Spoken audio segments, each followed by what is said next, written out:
Hey guys, this is Anand and welcome back to my channel CH Computations. I hope you all are doing good. तो आज हम लोग कुछ while loop की exercises देखेंगे, कुछ बेसिकली मेनली 2 क्वेश्चंस ही देखेंगे जो इंपॉर्टेंट हैं आपका पूरा वाइल लूप समराइज करने में। हमने पूरी वाइल लूप की प्लेलिस्ट अगर आपने नहीं देखी है तो मैं उसका लिंक ऊपर आई बटन में दे दूंगा, वहाँ से देख सकते हैं। हमने पूरा का पूरा वाइल लूप पाइथन में बहुत ही ज़्यादा डिटेल में डिस्कस करा है। अगर आपने ये प्लेलिस्ट देख ली तो आपको कभी भी वाइल लूप में कोई भी दिक्कत नहीं आने वाली, ये मैं लिख के दे सकता हूँ कि आपको वाइल लूप में तो आज तक कोई दिक्कत नहीं आएगी, कहीं चाहे वो मतलब पाइथन में तो नहीं आएगी। और इससे आपको हेल्प भी हो जाएगा कि वो किसी और प्रोग्रामिंग लैंग्वेज में वाइल लूप कैसे यूज़ करना है। यहाँ सीख लिया तो भाई वहाँ पे भी थोड़ा सा टाइम लगेगा, आप वहाँ पे सीख सकते हैं, मतलब बेसिक अंडरस्टैंडिंग तो हो ही जाएगी, राइट। चलिए बिना किसी देरी के शुरू करते हैं वाइल लूप एक्सरसाइजेस। तो सबसे पहला क्वेश्चन क्या है, compare for and while loop. अब फॉर लूप भी हमने प्लेलिस्ट में देखा है, वाइल लूप भी देखा है, तो अब दोनों में डिफरेंस क्या है? दोनों थोड़े बहुत सिमिलर से हैं बट डिफरेंस भी है, राइट। तो वाइल लूप क्या होता है? Loop until a condition is satisfied.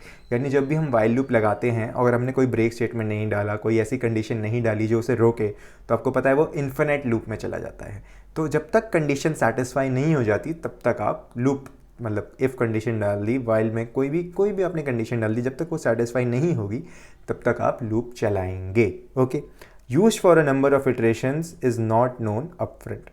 Okay, use when number of iterations is not known upfront का मतलब क्या है कि अगर जब तक आपको नहीं पता, कोई अननोन आपको लिस्ट दे दी हो, कोई अननोन आपको वेरिएबल दे दिया हो, कोई अननोन आपको मतलब कुछ कलेक्शन ऑफ वेरिएबल कॉम्प्लेक्स जैसे टपल दे दिया, कुछ भी आपको अननोन दे दिया जिसमें आपको नहीं पता कि उसकी क्या, उसको कब तक चलाना है, उसमें कितने एलिमेंट्स हैं, तो आप क्या करोगे? आप उसमें तब तक चलाओगे जब तक आपको इटरेशन नहीं पता। तो कैसे चलाओगे? उसकी लेंथ आप निकाल दोगे, लेस देन। आप देखा है आपने, आप एक वेरिएबल को इनिशियलाइज़ करते हो, जैसे मैंने नंबर इनिशियलाइज़ कर दिया कोई वेरिएबल, फिर number less than length of that list मैंने चला दिया, तब तक क्या होता है? वो लिस्ट को पूरी ट्रैवर्स करेगा फर्स्ट एलिमेंट से लेकर लास्ट तक, राइट।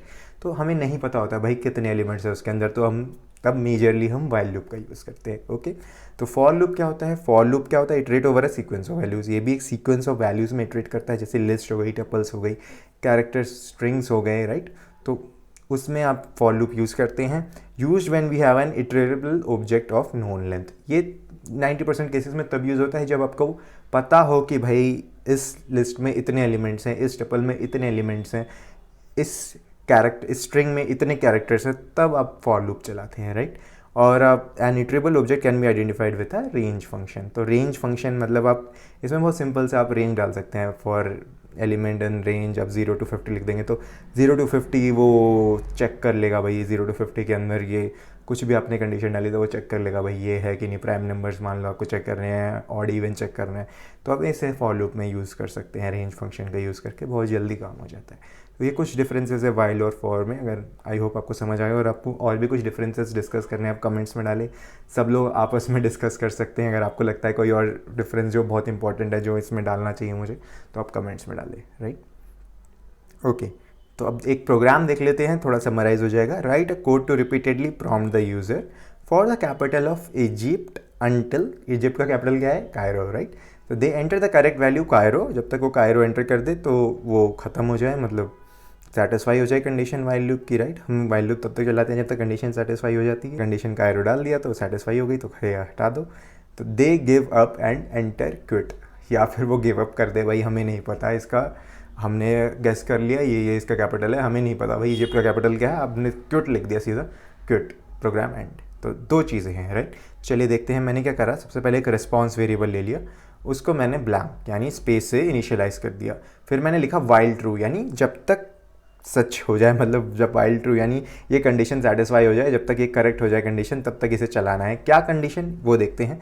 मैंने रिस्पॉन्स को देखिए स्पेस से इनिशियलाइज करा था, अब मैं रिस्पॉन्स में एक वैल्यू डालता हूँ। कैसे डालूंगा? इनपुट यूज़र से लूँगा। Input what is the capital of Egypt, मैंने क्वेश्चन डाल दिया वहाँ पे, यूज़र से इनपुट लिया।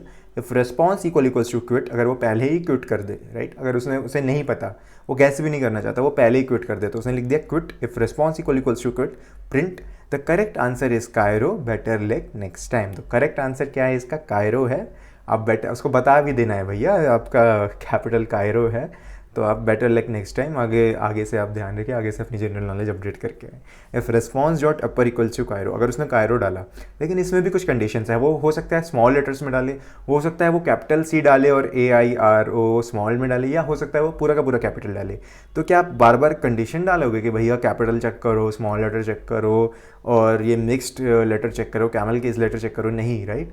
तो आप क्या करेंगे? आप सिंपल सा एक ट्रिक मैं आपको बढ़िया ट्रिक है ये। If response dot upper equals to Cairo आप लिख दो, यानी अगर उसको जो भी वो वैल्यू डाले, कायरो ही डाला है ना उसने, अगर आप उसे डॉट अपर कर दो यानी उसे ट्रांसफॉर्म कर दो आप कैपिटल लेटर्स में और मैच करा दो कायरो से, यानी कायरो के कैपिटल लेटर से, तो print that is the correct answer, वो प्रिंट कर देगा भैया that is the correct answer, break break, वहीं से प्रोग्राम खत्म, एंड ऑफ कहानी। आपने सही डिस्कस, सही वो कर लिया है, मतलब सही गेस कर लिया है, सही आपको पता है कायरो है, आप इससे कोई मतलब नहीं, आप स्मॉल में डालो कैपिटल में डालो, हम वो चेक कर लेंगे। तो यहाँ पे आपने ब्रेक दे लिया। फिर else print that is not the correct answer, try again. मतलब मान लो आप गेस कर रहे हो, शुरू में आपको नहीं पता, तो आप गेस करना चाहते हो, 2-3 अटेम्प्ट डालना चाहते हो, तो फिर आप क्या करोगे, प्रिंट करा दोगे भैया that is not the correct answer, अब दोबारा से ट्राई करें, दोबारा से ट्राई करें। तो वाइल ट्रू का मतलब यहाँ पे यहाँ काम आता है, को बार बार यहाँ पे कोई लूप कंडीशन ऐसे नंबर वेरिएबल डाल के लेस देन ले करके ऐसे कंडीशन डालने की ज़रूरत नहीं है। हमने वाइल ट्रू लिख दिया है, मतलब इनमें से कोई ये कंडीशन सेटिस्फाई हो गई, यानी रिस्पॉन्स इक्वल्स टू क्विट हो गया या ये कायरो हो गया,